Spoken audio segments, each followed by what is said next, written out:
When humanity first looked up at the stars, we dreamed not just of studying them, but of visiting them. For centuries, that idea felt like pure fantasy. But in the 21st century, the impossible started to look inevitable. Rockets became reusable, private companies began launching civilians into orbit, and the term space tourism was born. Our story begins with Ethan, a high school teacher from New Zealand who has always been fascinated by astronomy. He spends his evenings showing students how to find constellations and explaining the phases of the moon. One day, while scrolling through his phone, he sees an ad that says, "Be one of the first civilians to experience Earth from space. Join the 2035 Aurora Orbital Tour." First, he laughs. Surely this is just marketing. But as he reads more, he realizes it's real. The company offers 3-day trips around Earth for $250,000, complete with zero-gravity training, AI-guided space lectures, and live video calls to family from orbit.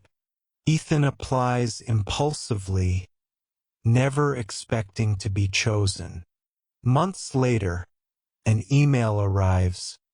"Congratulations, you've been selected for our civilian astronaut program." His friends are astonished. "You're going to space?" one asks. Ethan smiles nervously. "Yes, but not as a scientist, just as a tourist." As he prepares for launch, he keeps a journal to improve his English fluency, describing everything with vivid language. Weightlessness, anticipation, horizon, serenity. He learns new idioms. Sky's the limit, reach for the stars, down to earth. Language becomes part of his emotional journey, a way to describe feelings words had never touched before. When launch day arrives, Ethan looks out the window and whispers, "I used to teach kids about the stars. Now I'm part of the story." The rocket shakes violently as it rises. The passengers scream, then laugh, then fall silent as gravity disappears. Ethan feels his body lift gently from the seat. A bottle of water floats past his face. For a moment, everything is quiet. Only his heartbeat echoes in the helmet. The commander says, "Ladies and gentlemen, welcome to orbit."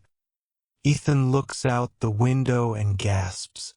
Earth curves below him, glowing blue and white. The horizon is a soft, golden line. It's more breathtaking than any picture he's ever seen. He writes in his journal, "From here, the borders vanish. You can't tell where one country ends and another begins. Maybe this is what peace looks like." The next few hours are filled with wonder.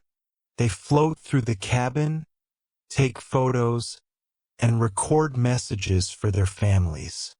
A small onboard AI assistant named Aura describes what they see: storm systems over the Pacific, the green light of the aurora dancing near the poles, the sunrise every 90 minutes.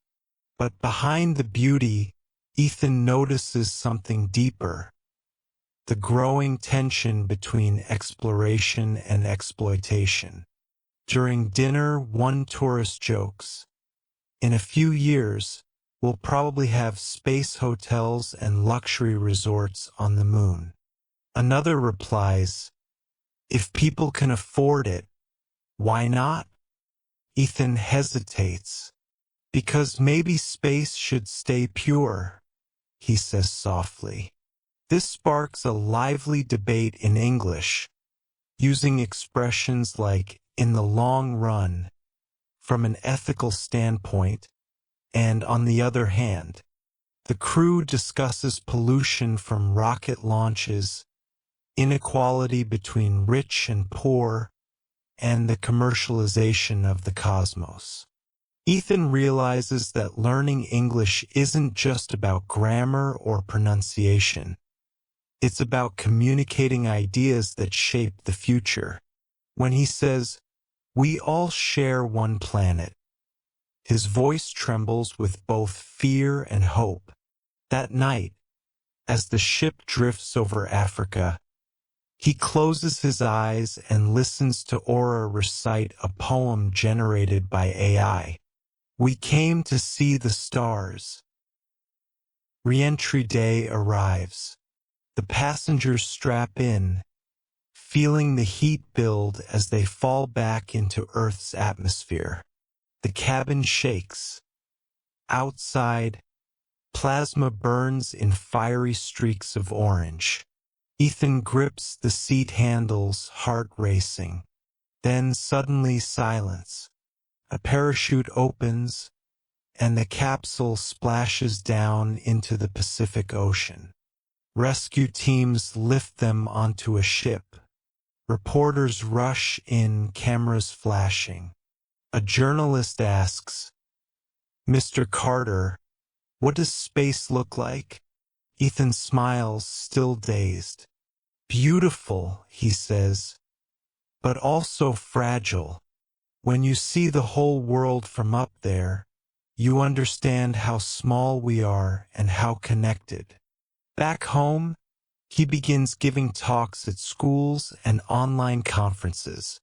He uses his journey to teach advanced English through storytelling.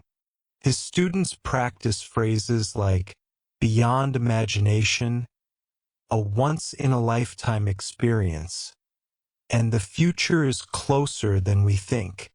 He also introduces words tied to ethics and technology.